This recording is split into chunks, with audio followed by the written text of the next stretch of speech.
화요일 용봉탕 시간입니다. 국민의힘 김용남 전 의원, 더불어민주당 정봉주 교육연수원장 두 분 나오셨습니다.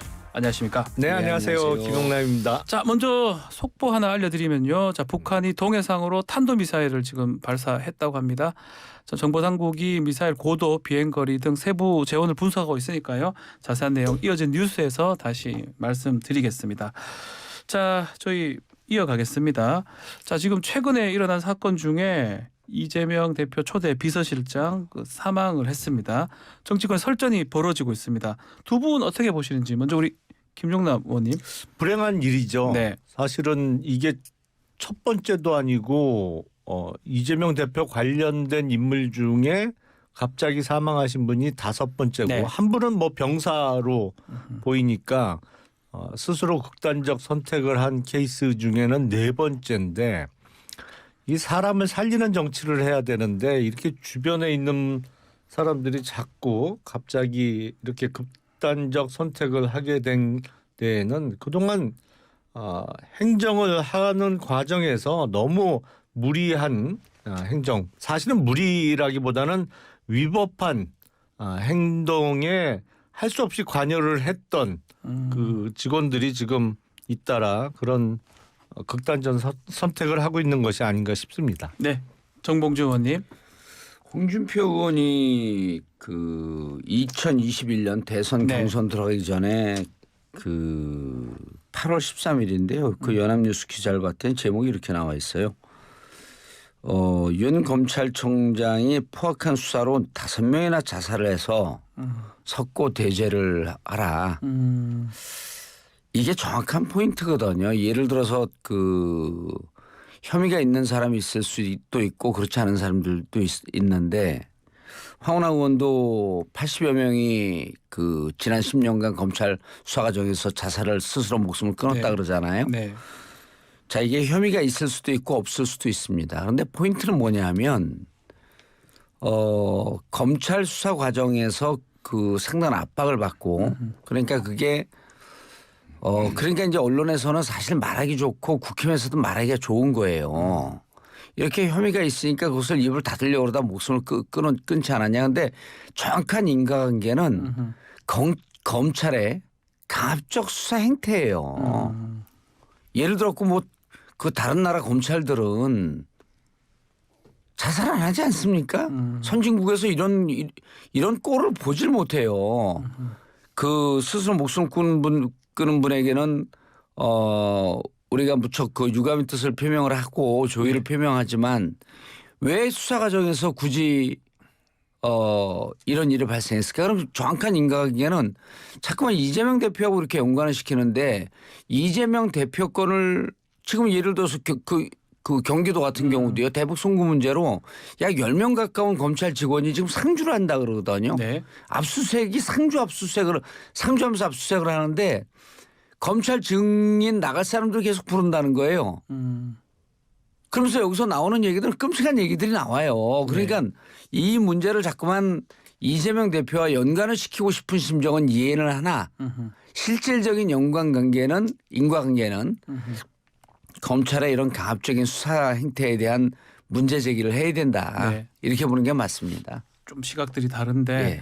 이게 지금 유서 같은 게 이제 사실은 공개는 안 한다고 유족들이 얘기를 했는데 또 일부 또 공개된 것도 있어요. 뭐 1페이지에 뭐 짐을 좀 내려놔라 뭐 이런 얘기도 했다고 하고 그건 어떻게 봐야 됩니까? 유서가 어떻게 공개된 건지도 좀 궁금하기도 하고.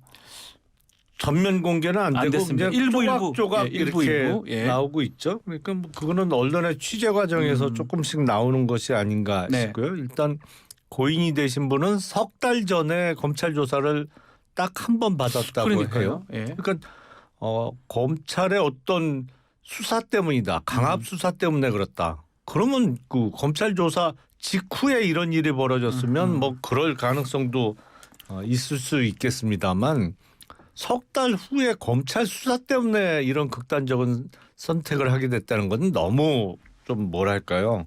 논리적으로는 맞지 않죠. 그건 맞지 않는 것 같고 다만 그럴 수는 있겠죠. 그 지난달에 국회에 올라왔던 체포동의안 거기 이제 적혀 있는 이재명 대표에 대한 구속영장의 범죄 사실에 성남 FC 네이버 관련돼서 고인의 이름이 여러 차례 언급되고 등장한다는 거 아닙니까?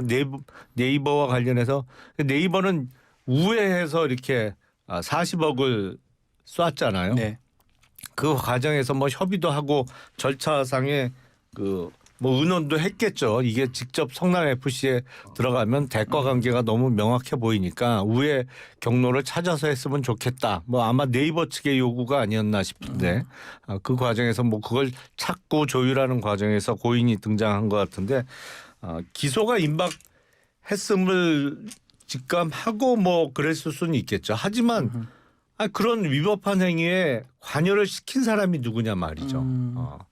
그 유서 내용 중에 그런 게 반영된 거 아닐까요? 뭐 이재명 대표를 향해서 정치 그만 내려놓으시라라는 네. 취지가 주변 사람들이 자꾸 이렇게 희생이 되니 고인이 보니까 78년부터 공무원을 시작한 분이에요. 우리가 소위 말하는 늘공입니다. 오랫동안 아니 공부했던 늘공이 아니고 이게 그러니까 완전 공무원 유신 공무원 네. 출신이에요. 네. 그러니까 유신 때부터 공무원을 했던 예전 분이에요. 그러니까 했던, 옛날에 구급으로 들어오시는 분은 대부분 고등학교 졸업하고 바로 공무원으로 그 취직하시는 분이 많았으니까 40년이 넘게 공직에 계시다가 이런 일을 당하게 됐는데 그거 아니겠어요? 내가 40여 년 공직 생활하면서 이렇게 자꾸 윗사람이 시키니 안 할 수는 없어서 관여는 어쩔 수 없이 하게 됐지만 그 과정에서 나 같은 사람들이 자꾸 나오니 그런 바에야 정치를 그만두시는 게 좋지 않겠냐라는 취지 아닌가 싶어요. 같이 한번 질문 드려보면 거치 얘기도 지금 계속 나오고 있거든요. 전제 네. 아니,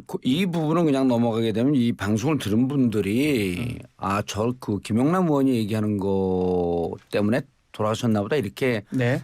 그 판단할 수 있는데 지금 김용남 의원 말씀은요. 어느 것 하나 확실한 근거가 없는 다 그 추론이거든요. 추정이에요. 그러니까 김용남 의원이 이 추론하는 게 전 잘못됐다고 생각하지 않아요. 국민의힘 같은 그 생태 환경 속에서는 저렇게 추론할 수밖에 없습니다. 네. 그럼 뭐 근거가 예를 들어서요. 그 체포 동의안에 20몇 차례 이름이 나왔다는 겁니다. 네. 그다음에 검찰 수사를 한번 받았어요. 네. 그리고 자, 이 가장 중요한 유서는요 가족들이 공개하기를 원치 않았어요. 그럼 지금 이 유서를 확보하고 있는 건 누굴까요? 수사기관 아닙니까? 그렇죠. 자, 수사기관인데 직접적인 이 수사기관에 저도 추론 한번 해볼게요. 수사기관에서 직접적으로 이 사건과 연관 있는 사람들이 이걸 확보하고 있겠죠. 예를 들어서 경찰이 먼저 확보를 했어도 경찰은 검찰 휘하에 있기 때문에 그 유서 가져오세요. 가져왔겠죠. 네. 이것을 누군가가 흘리지 않고 기자들이 취재가 가능했겠습니까? 가족들은 공개하는 걸 원치 않았고요. 누군가 확보하고 있는 사람들이 그중에 본인들이 유리한 걸 흘리지 않았을까요? 이렇다 본다면 그 나머지 6장인가에 대한 유서 내용은 본인들이 불리하지 않으니까 공개를 안 한 겁니다. 그리고 그중에 예를 들어 노무현 대통령께서 돌아가시면서 그 전에 유시민 장관에게 정치 그만둬라. 정치하지 마라. 정치하면 행복하지 않다. 불행하다. 그럼 이게 무슨 그 문제점이 있어서 얘기하는 겁니까? 그러니까 이런 부분에 대한 것이 하나도 명확해지지 않은데 만약에 이재명 대표에 관한 그 부분 정치에 내려놔라 정치하지 마십시오라고 하게 되면 마치 무언가 혐의가 있는 듯한 냄새가 나잖아요. 그러니까 저는 검찰이 이렇게 장난을 친다고 추정을 합니다. 장난이다. 작전을 한다고 추정을 합니다. 이런 짓 하지 말라는 거거든요. 그러니까 이분 불러다가 무슨 수사를 했는지도 모르고 검찰이 입을 다물어요. 그리고 여기에 공수장에 이름이 이렇게 많이 없고 그 본인도 이제 기소가 될 수 있는 압박을 받았겠죠. 예. 그리고 난 다음에 또 돌아가시고 나니까 유서 갖고 또 장난을 칩니다. 자, 이런 검찰을 누가 믿습니까? 그래서 저는 만약에 그렇게 그 슬금슬금 해갖고 필요한 부분만 공개하고 싶으면 유서를 다 가족 동의 받았고 하시든지요. 그래서 이렇게 하면 안 됩니다. 검찰이 이렇게 하니까 사람들이 자꾸만 국민들을 믿지 않는 거고요. 오해를 한다는 말씀이시죠. 그리고 이 부분에 대해서 민주당 또 그 민주당 당원 전 민주당 의원이었던 분들이요. 이재명 대표 책임지고 물러나라고 하는데 난 그분들 검찰한테 뭐라고 한 번이라도 좀 비판을 했으면 좋겠어요. 아하. 검찰에 한마디도 안 하는 분들이 내가 대놓고 얘기할게요. 당신들 검찰한테 뭐 잡혀 있어요? 왜 검찰 공격 못 합니까? 어허. 예. 이거 얘기하는 전해철 의원 예. 제가 무척 친하거든요 개인적으로. 네. 왜 이것 때문에 그만두라 그럽니까? 왜 검찰 공격 안 해? 전해철 의원 검찰에 뭐 잡혀 있어요? 안 잡혀 아니 모르겠습니다. 제가 이렇게 얘기하면 얼마나 기분 나쁘겠어요. 이걸 뒤집어 갖고 예. 아무 관계 없는 이재명 대표가 얼마나 또 기분 나쁘겠습니까? 성경 말씀에 이런 게 있어요. 본인이 원치 않는 것은 내 이웃에게도 하지 마라. 왜 본인은 내가 여기서 전해철이라고 공개하면 얼마나 기분 나쁩니까? 오늘 약간 흥분하신 것 같은데. 흥분한 게 아니라 네. 예를 들어 김영남 의원도요.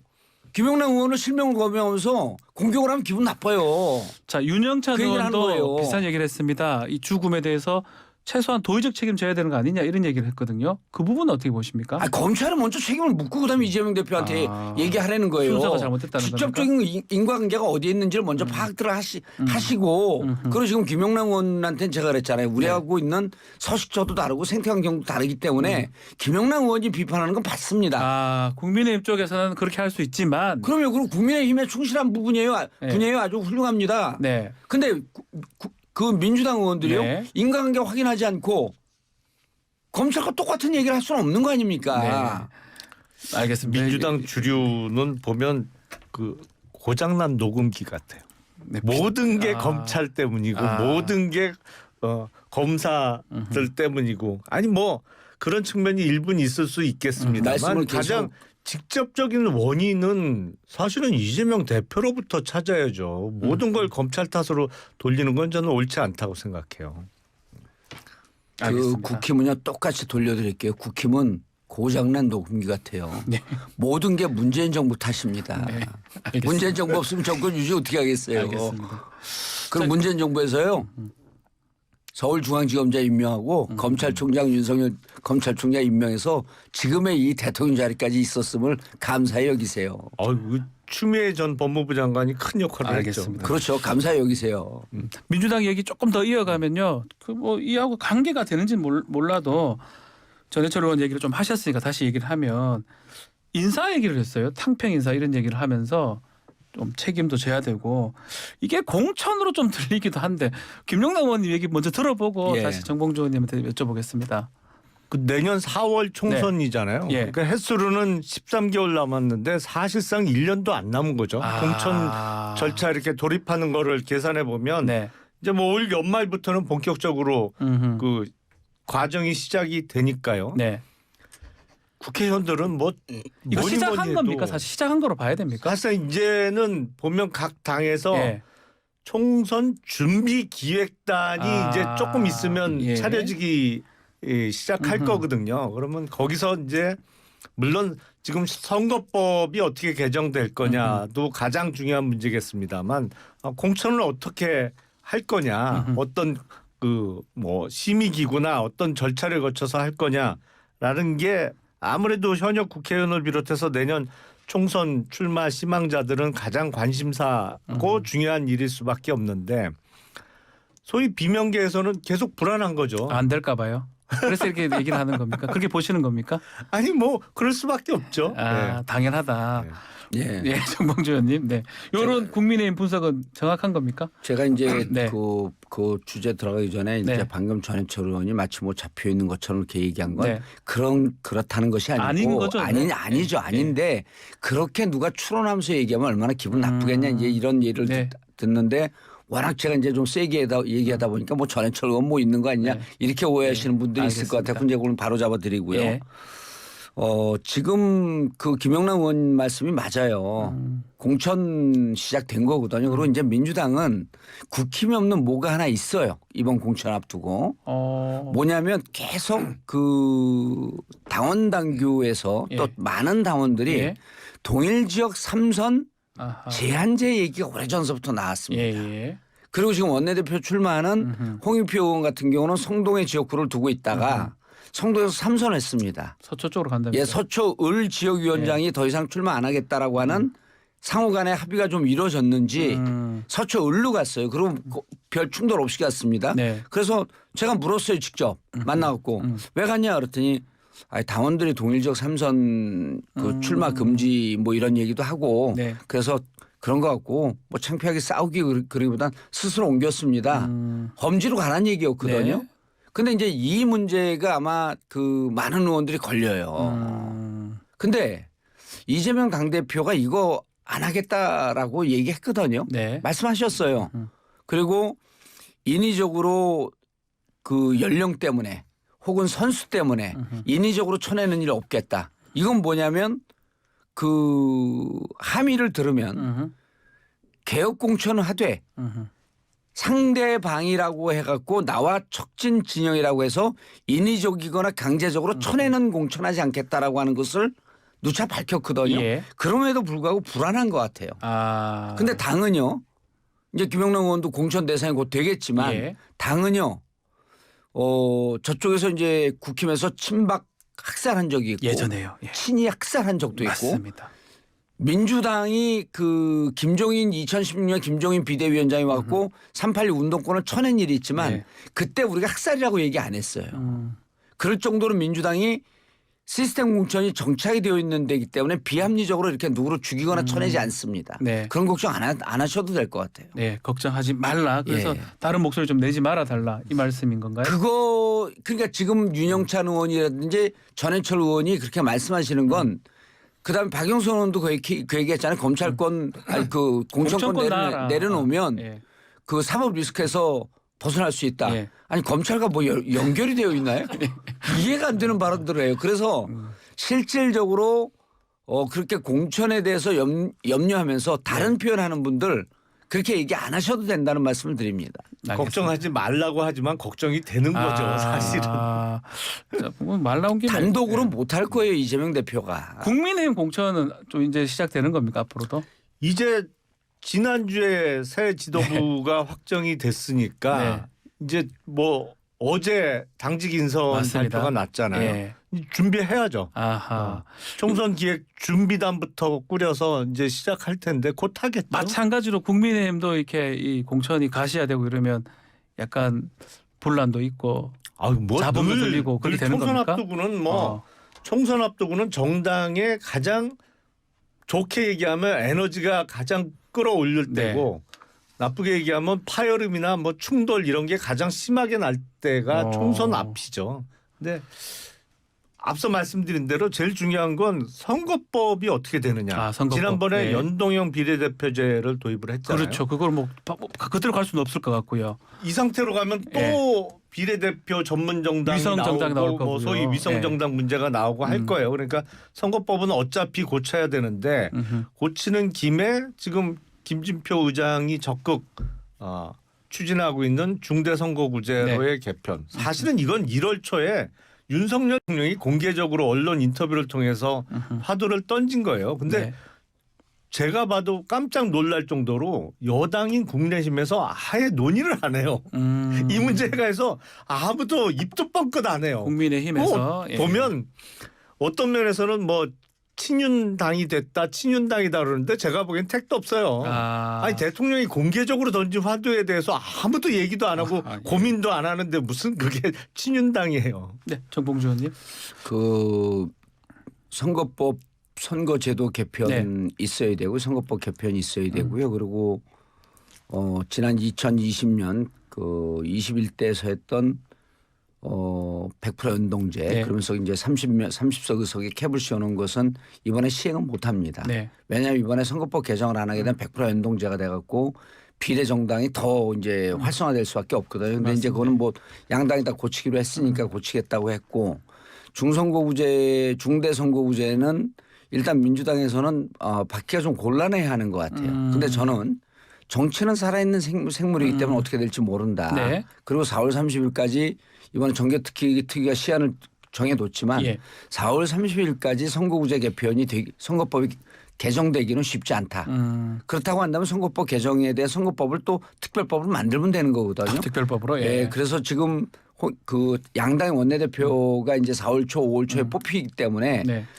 신임이 원내대표한테 넘어갈 거라고 이렇게 좀 보여요. 예, 그리고 원내대표한테 넘기는 게 맞습니다. 제 생각에는. 예. 그리고 그분들이 직접 총선을 치러야 될 분들이기 때문에 그분들에게 공을 넘기는 게 맞고 이제 하나는 그 민주당 아까 민주당 말씀드렸는데 민주당이 공천에 대한 잡음이 생각 외로 많이 없을 거예요. 이재명 대표가 학살의 뜻이 네. 그러니까 공천을 그렇게 무리하게 하고 싶은 뜻이 없고 시스템 공천을 따르겠다라고 하는 얘기를 누차 천명했기 때문에 네. 그 문제가 없을 것 같고 이제 문제는 네. 제가 보기엔 국민의힘? 예. 국민의힘이 한 30명에서 40명의 현역들이 거의 강제적으로 날아갈 것 같아요. 왜냐하면 왜냐하면 지금 정확한 숫자는 파악이 안 되는데 뭐 기자들 말씀을 들으면 검찰 출신의 정부 요직에 가 있는 분들이 한 50명쯤 된다는 네. 거 아닙니까? 예. 그리고 이제 그분들이 올 9월서부터 왜냐하면 이제 1월 10일까지 옷을 벗어야 되는데 1월 10일서 그때 벗게 되면 너무 티가 나니까 예. 9월서부터 서서 이제 6개월 전서부터 옷을 예. 벗기 시작한다는데 그분들이 아마 영남과 강남 서초 송파 쪽으로 집중될 거 그러니까 안정적으로 당선될 곳으로 집중되는데 지금 보면 이제 국민 공감이 74명이에요. 네. 그러니까 41명이 그 강제로 왕따 당한 거거든요. 41명이 지금. 근데 41명 아니니까. 중에는 비례도 예. 한 10명쯤 들어가 있습니다. 예. 그렇게 보면 지역구에서 한 30명 주로 영남 쪽에서 예. 안정적으로 당선될 수 있는 영남 쪽에서 한 30명 그다음에 강남 서초 송파까지 포함해서 30에서 40명 정도 공천에서 강제적으로 배제되는 그래서 오히려 그 국힘은 유승민 의원이 그랬잖아요. 그 대선 전당대회 끝나자마자 공천 압박이 시작될 것이다. 바로 시작될 것이다. 그래서 제가 보기에는 오히려 지금 공천 문제는 김기현 대표를 이렇게 강력하게 뽑아놓은 건 네. 이철규 사무총장을 통해서 공천권을 행사하겠다는 거 아닙니까 대통령이? 대통령 공천권을 행사하면 같이 검찰에 근무했던 그분들의 공천 주겠다는 거죠. 김용남 의원님도 어디로 갈지 모르지만 그 의원님 검찰 출신이기 때문에 인사와 같이 얘기를 드리겠습니다. 이철규 사무총장 뭐 지금 조직부총장도 임명이 됐고 뭐 배현진 의원도 임명이 됐더라고요. 네. 그 인선하고 지금 총선하고도 연관성이 있다고 봐야 되겠죠. 사무총장하고 조직부총장이 사실은 그 조직강화특위위원회 그렇죠. 당연직이거든요. 네. 그러니까 위원장은 조강특위위원장은 사무총장이 하게 돼 있고 실무총책임장은 조직부총장이 하기 때문에 하니까요. 예. 그거는 일단 총선 공천은 공천관리위원회를 꾸려서 하겠습니다만 그 전에 당협위원장의 교체나 이런 거는 조직강화특위를 통해서 이루어지죠. 그러다 보면 사무총장, 조직부총장이 가장 중요한 자리인 거는 틀림없고 방금 정봉주 의원님이 네. 뭐 현역 의원 중에 30-40명 교체될 거다라는데 너무 적게 말씀하신 거 아니에요? 또 뭐 더 된다는 거예요? 아니 보면 통상 총선 때 현역 의원 교체율이 대략 50% 가까이는 됐어요. 과거에도. 예. 지금 국민의힘 현역 의원이 115명이잖아요. 그렇죠. 비례대표 포함해서 뭐 50%만 잡으면 거의 60명이에요. 그 30-40명 얘기하시길래 깜짝 놀랐어요. 그렇게 조금? 그거는 지금 이제 아니 김용남 의원이 그전 총선에서도 거의 50% 가까이 바뀌었거든요. 아니 50% 바뀐 건 최종 당선. 제가 그렇죠. 말씀드린 거는 그렇죠. 당선되는 이제 공천 받으면은 당선되는 사람들도 있고 떨어지는데 공천에서 현역 교체율은 보통 20에서 30%예요. 근데 지금 예를 들었고 국힘에 30-40명 되게 되면 30-40%거든요. 네. 일상적으로 공천에서 교체되는 비율의 2배쯤 돼요. 아니 근데 이제 그걸 계산하셔야 돼요. 지금 국민의힘에 있는 현역 115명 중에 비례대표 빼고 네. 지역구 의원들은 총선 결과 중에 가장 최악의 결과를 보여줬던 2020년 21대 총선에서도 당선이 된 분들이기 때문에 여기 지역구들은 대부분 다 꿀 지역구예요. 꿀 지역구. 그러니까 공천을 받으면 네. 거의 당선이 되는 네. 지역구들이거든요. 예. 그러니까 공천 과정에서 30-40명 교체가 된다 그러면 나머지는 거의 당선된다고 봐야 돼요. 네. 그렇게 계산하셔야 그러니까 됩니다. 이제 저 말씀 맞는 말씀이고요. 그래서 지금 주로 현역 의원들이 한 60명 정도가 65 이제 그 영남이 65명인데요. 네. 그 60명 정도가 다 영남에 몰려 있어요. 그다음 수도권에 일부 예. 있고. 그래서 특히 영남을 중심으로 30-40명 교체가 된다고 하게 되면 당선 안정권 지역을 다 교체한다는 거거든요. 반 정도를. 예. 그냥 무척 많이 교체되는 거죠. 예. 근데 그건 뭐 아직 많이 남았죠. 시간이 남았어요. 사실은. 그리고 네. 이제 공천심사위원회 시간이 이제 많이 말씀드렸는데 공심위원장은 보통 그 외부에서 혹은 내부에서 원로들을 앉혀놓고 여기에 실무 간사는 이제 조직부총장이나 맡는데 사무총장이 운영위원장이나 뭐 이런 걸 맡아요. 그래서 이제 뭐냐 하면 조직을 어떻게 만들지 간에 공심위원장은 허수아비고 네. 실질적으로 사무총장과 조직부총장이 다 한다. 둘이가 다 할 것이다. 예, 다 한다. 그렇기 때문에 이철규 의원이 그 윤핵관 중에 윤핵관 아닙니까? 네. 국민공감 또 그 간사고. 그래서 제가 보기에는 이번 22대 내년 4.10 공천은 용산 대통령실에서 한다. 이렇게 봐도 과언이 아니다. 그렇게 볼 수 있겠습니까, 김용남 의원님? 뭐 아직 모르겠다. 1년 남은 예. 얘기라 어떻게 진행될지 모르겠습니다만 집권 여당은 글쎄 공식적으로는 대통령 몫이라는 건 없죠. 다만 그렇죠. 예. 뭐 추천을 할 수는 있겠죠. 예. 근데 왜 말씀을 하는데 말씀에 확신이 없으세요? 아니 누구나 추천은 할 수 있잖아요. 진실을 얘기하세요. 제가 정 의원님한테도 민주당에 누가 아주 좋더라라고 추천은 할 수 있잖아요. 예, 그럼 제가 공천 드릴게요. 알겠습니다. 자, 지금 대통령 지지율이 조금 떨어진 모양새입니다. 이번 주 보니까 국정수행평가 지지율이 하락한 전주 대비 한 4% 하락했고 부정평가는 좀 더 올라갔는데 요거는 리얼미터가 미디어 트리뷴 의뢰로 지난 6일에서 10일 날 조사한 내용이고요. 자세한 사항은 중앙선거 여론조사심의 홈페이지를 참조하면 되는데요. 이게 떨어진 이유가 이 강제동원 해법 관련해서 국민들이 좀 여론이 안 좋다 이런 분석이 있는 것 같습니다. 공감을 하시는 겁니까? 그럴 수 있죠. 네. 왜냐하면 강제징용 문제도 그렇고 위안부 문제도 그렇고 이걸 해결하겠다고 나서는 순간에 거의 국민 절반 정도로부터는 비판을 받거든요. 왜냐하면 예. 이게 하여튼 접시를 닦다 보면 접시를 깰 수도 있는 것처럼 이게 나서서 하는 순간에 100% 만족시킬 만한 해답을 찾기는 어려워요. 왜냐하면 이게 상대가 있는 외교 문제이기 때문에 그 부분이 조금 지지율 하락에 영향을 끼칠 수는 있겠죠. 자, 그렇다면 이제 한일 정상회담이 이제 이번 주에 예정돼 있습니다. 예. 이게 마무리되고 하면 지지율이 앞으로 어떻게 될까요? 저는 이렇게 봐요. 네. 이 원래 이 국제 관계는 무척 복잡합니다. 네. 국민들이 이해하기에. 근데 이번에 강제동원 배상 문제는 무척 간단해요. 국민들이 이해하기에. 이미 대법원에서 일본 기업으로부터 배상 판결을 하라는 판결이 나 있다. 네. 그 대법원 판결도 뒤집었다. 그다음 두 번째, 우리가 요 대법원에서 판결한 게 일본의 사과와 일본 기업의 배상에 참여다. 일본 기업을 중심으로 한. 네. 근데 요 두 개가 어느 것도 이루어지지 않고 있다. 그다음 세 번째, 한일 관계 정상화라고 하는 거 다 좋죠. 근데 국제 관계는요. 항상 아나키즘적, 무정부적이고 무조건 자국 이익적인데 일본과의 관계에 있어서 2019년에 우리가 불편했던 게 소부장, 일본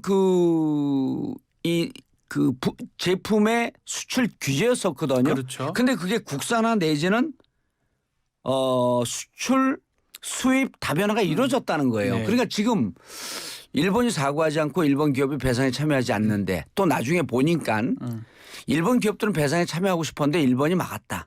이런 등등의 얘기가 확인되면서 국민들이 잘한 거죠, 이거를. 일본과 지금 당장 이걸 할 필요가 할 있느냐? 필요가 있나? 그러고 보니까 이제 청와대 안보실에서 심지어는 한반도 위사시에 자유대가 한반도 진주해야 된다라고 하는 논문을 쓴 분이 김태호 예, 차장. 김태호 제1차장이 있고 예. 이런 등등이 국민들에게 아주 쉽게 전파가 된 거예요. 그래서 이제 심지어 뭐 이런 기사까지 나오지 않았습니까? 그 대통령이 네. 이거 강제동원 배상 문제를 던지고 무척 반응이 좋을 줄 알았나 봐요. 근데 기사를 보고 왜 이렇게 반응이 안 좋지? 깜짝 놀랐다는 거 아닙니까? 예. 그럼 이거 도대체 누가 어떻게 보고를 했는지. 그래서 제가 보기엔 16, 17일 날 오게 되면요. 예. 한 두 가지 난제가 있어요. 난제가 있다고요? 예. 만약에 협상을 하고 오게 되면 이게 국가가 문제이기 때문에 국회 비준 동의를 받으라고 야당에서 문제제기를 할 겁니다. 네. 그리고 국민들은 이거 국민들이 원치 않고 대법원 판결까지 뒤집으면서 왜 했어? 이렇게 국민과 국회에서 반발이라고 하는 두 가지 장벽이 있을 수 있기 때문에 네. 저는 16, 17일 정상회담 하고 난 다음에 오히려 지지율은 더 떨어지지 않을까 아하. 우려가 됩니다. 이게 한일 정상의 외교가 지금 지금 실이 많을 것이다 이렇게 보시거든요. 정봉주 의원은요. 그 강제징용 관련한 네. 대법원 판결이 확정된 것이 2018년이거든요. 네. 물론 이제 파기환송 판결은 그 전에 박근혜 정부 때 있었고 고등법원 내려갔다가 최종적으로 확정된 거는 5년 전인데 문재인 정부 4년 내내 아무 일도 안 했잖아요. 이거 뭐 지금 말씀대로 대법원 확정난 판결 왜 집행 안 하냐? 아니 그럼 4년 동안 뭐 한 거예요? 4년 동안 집행 안 했어요. 그리고 어떠한 해결 노력도 안 하고 그냥 방치한 겁니다. 네. 사실은 일을 안 한 거죠. 그러니까 이도저도 뭐 곤란하니까 방치했다가 지금 해결하겠다고는 시도에 대해서 그 아주 적극적인 비난을 하고 있는데 저는 이번 주 목금에 이루어진 한일 정상회담을 통해서 어떤 해결책의 실마리는 찾지 않을까. 실마리를 최종적인 찾을 합의는 것이다. 못 예. 이루더라도 지금 재단을 설립해서 거기서 이제 배상하겠다는 거 아니에요? 네. 거기서. 근데 그 재단의 출연금을 예를 들어서 일본 기업이 미쓰비시를 비롯한 일본 기업이 출연을 한다든지 어떤 합의안에 있어서 실마리를 풀지 않을까. 물론 시간이 촉박하기 때문에 정상회담이 끝나는 금요일까지 최종적인 합의안이 도출되기는 어려워 보여. 하지만 다음 달이나 다다음 달, 그러니까 다음 달에 방미가 예정돼 있고 그 다음에는 또 G7이 있습니다. 있잖아요. 예. 그러니까 G7 회담이 이루어질 즈음에는 일본의 어떤 답변이 공식적인 답변이 오지 않을까 싶고요. 그렇게 그건 전개가 이제 될 것이다. 최종적으로 봐야 아하. 국민들께서 판단을 하실 것 같아요. 간단하게 네. 두 개만 말씀드릴 텐데요. 2018년 대법원 최종 판결 이후에 외교 라인을 통해서 공식 비공식적으로 계속 요구를 했죠. 네. 일본 배상 그 기업들에게 배상해라. 그 미쓰비시를 중심으로 해서 배상에 참여해라라고 하는 걸 우리 정부가 요청을 했는데요. 그래서 제가 아까 말씀드렸듯이 일본 기업은 참여하려고 했었어요. 그거 일본 정부가 막은 거거든요. 지금은 5명, 15명밖에 안 되지만 이것이 800만 명까지 늘어날 수 있다라고 하는 우려가 있었던 거고 또 하나는 배상에 참여하는 순간 강제동원이 있었고 일본 제국주의 침략이 있었다라고 하는 걸 인정하는 거거든요. 예. 그래서 하지 못하겠다는 거예요. 그러니까 지난 5년 동안 문재인 정부가 충분히 역할을 했었다는 말씀 하나 하고요. 그다음 두 번째. 지금 김영남 의원께서 하시는 말씀은 박진 외교부 장관이 얘기하는 것과 맥을 같이 합니다. 네. 박진 외교부 장관이 컵에 물을 반을 채우면 나머지 반은 일본 기업이 채우지 넣어주라. 않겠느냐라고 예. 했는데 일본 외무상이 일본 의회 그 국회 갖고 뭐라고 얘기를 했냐면요. 강제동원 없었다. 그러므로 배상에 참여할 이유가 없다. 라고 하면서 그 누가 그렇게 얘기했더라고요. 컵에 있는 그 물을 반을 채우는 게 아니라 컵 자체를 다 깨버렸다고. 그러니까 우리 정부가 지금 우리들에게 국민들에게 얘기하고 있는 이 내용은 네. 실제 한일 관계에 있어서 사실과 다른 얘기를 계속하고 그 희망 고문을 시키고 있거든요. 그런데 네. 그 3월 16일, 17일 이후에 이 희망 고문이 깨집니다. 모든 게 만천하에 드러나거든요. 만약에 아무 결과 없이 빈손으로 돌아와요? 그럼 왜 갔냐? 라는 비판을 또 받을 거 아니에요? 예. 그래서 제가 보기에는 이렇게 지금 무척 밀어붙였어요. 한일 관계를. 네. 원래 없었던 거 아닙니까? 4월에 한미 정상회담만 4월 말에 예상되어 있던 걸 신속하게 갔는데 이게 많은 분들이 예측을 했었던 거란 말이죠. 그래서 제가 보기에는 이번에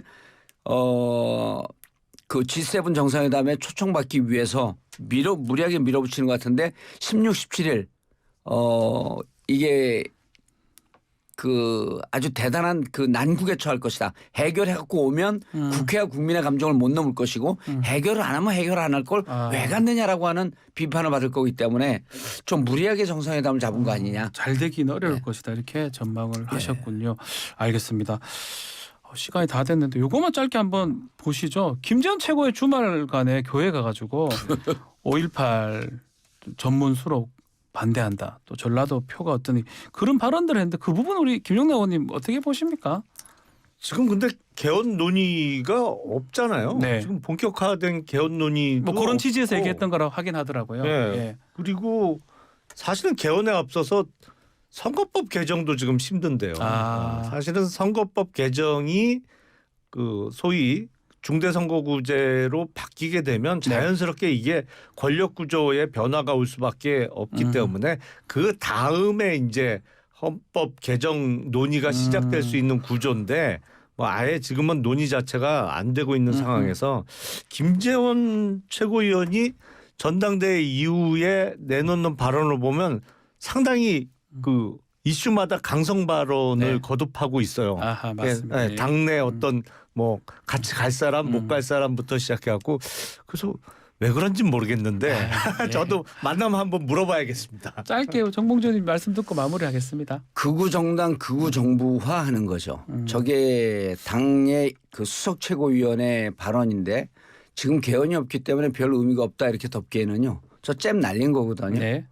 그리고 그냥 느닷없이 우발적으로 나온 발언이 아니라 준비된 발언이었단 말이에요. 그래서 당의 한 20%에서 25% 되는 강성 지지자들을 향한 발언이다. 그리고 이것이 지금 그 국힘이 저는 위험하게 극우 정당 쪽으로 가고 있는 모습이다. 그렇다고 한다면 전당대 그 총선 앞두고요.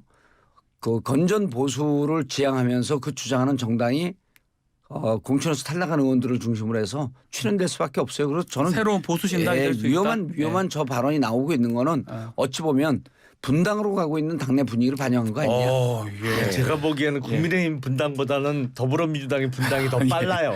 분당에서는요. 분위기로 분당에서는요. 국민의힘 지지가 높기 때문에 그쪽에 분당이 빠릅니다. 예, 알겠습니다. 분당에 제가 거주하고 있습니다. 알겠습니다. 자, 오늘 용봉탁 여기서 마무리를 하겠습니다. 김용남, 정봉주 전 의원님 두 분 감사합니다. 네, 감사합니다. 네, 감사합니다. 3부 마치겠습니다.